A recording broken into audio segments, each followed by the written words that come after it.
On Monday, former Chief Minister Dr. Mukul Sangma filed his nomination paper in William Nagar, East Garo Hills for the Songsak constituency, and on Tuesday he has filed another set of papers for contesting from Tikri Kila.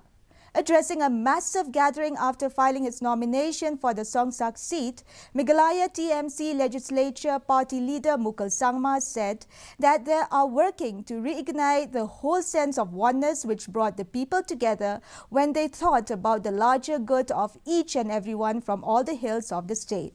And that is precisely what TMC is doing.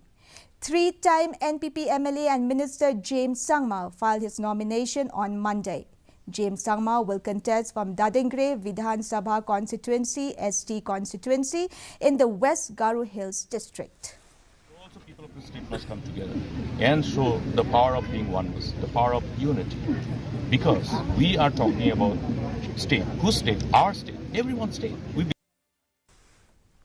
More than 4,000